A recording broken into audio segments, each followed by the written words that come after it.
અત્યાર સુધી અમારે લગભગ લાખેક રૂપિયાની આવક થઈ ગઈ હશે.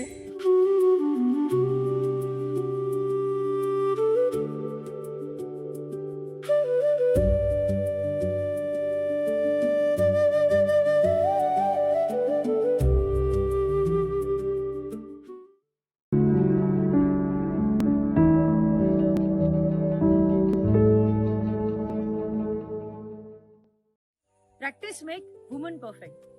ના સમજાયું ને? કારણ કે તમે તો બીજું જ સાંભળવા માટે ટેવાયેલા છો. ચાલો તમને તમારી ભાષામાં જ સમજાવો. તમે ઓફિસમાં તમારા કામમાં છો અને તમારા પર્સનલ ફોન કોલ્સ ચાલી રહ્યા. અચાનક જ તમારી સામે બોસ આવે અને તમે ફોન મૂકી દો. મૂકું છું ફોન. ઘણી વાર ક્લોઝર આપ્યા વગર જ આપણે સીધો ફોન મૂકી દેતા હોઈએ છીએ અને સામેવાળાને લાગે કે આના એન્ડિંગમાં ને ક્લોઝરમાં ભાવ નથી. આજે આપણે આવ્યા છે લાગ ગામ, જે આવ્યું છે સુરત જિલ્લાના Mandvi taluka. Every end is a new beginning.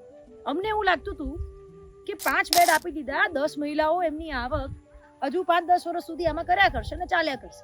પણ અમારે 1 વર્ષ પછી અહીંયા પાછું આવવું પડ્યું છે. કેમ જણાવશે બહેનો તમે? જ્યારે અમે આ કામગીરી શરૂ કરી ત્યારે અમારી પાસે 10 બહેનો હતા અને ત્યારે અમે 5 બેડથી શરૂઆત કરેલી.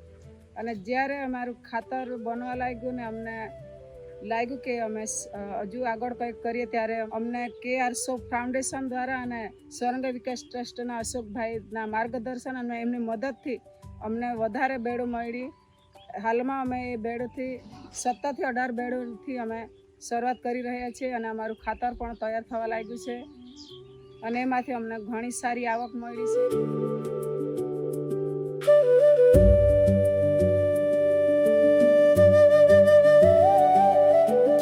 અમને આ પહેલી આવક આવીને તો અમને ઘણી ખુશી થઈ ને આ કામ કરવું જોઈએ. બહેનો તો આ બનશે કે નહીં બનશે એવી રીતે હતા, નિરાશમાં હતા, પણ હમણાં હવે બધા ખુશમાં આવી ગયા છે.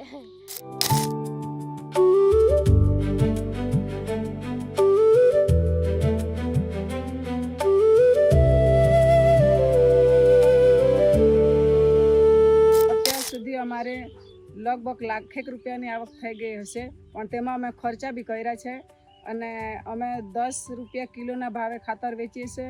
આજુબાજુ ગામડાના લોકો લઈ જાય છે, ગામના લોકો વાપરે છે અને જ્યારે તે લોકો વાપરે છે ત્યારે ખૂબ સારું રિઝલ્ટ છે એવું અમને જવાબ પણ મળે છે. સાંભળ્યું ને બહેનો પાસે કેટલી બચત કરી એમને. હું તમને લોકોને સવાલ કરું છું કે જે મહિનાના 10-20 નહીં પણ 50,000 કમાતા હોય એ લોકોને, શું તમે વર્ષની સાઈડ ઇન્કમમાંથી 1 લાખની બચત કરી શકો?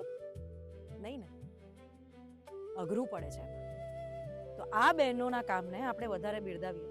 વોકલ ફોર લોકલ એમનું બનાવેલું વર્મી કમ્પોસ્ટ ચાલો ખરીદીએ અને લોકો સુધી પહોંચાડીએ.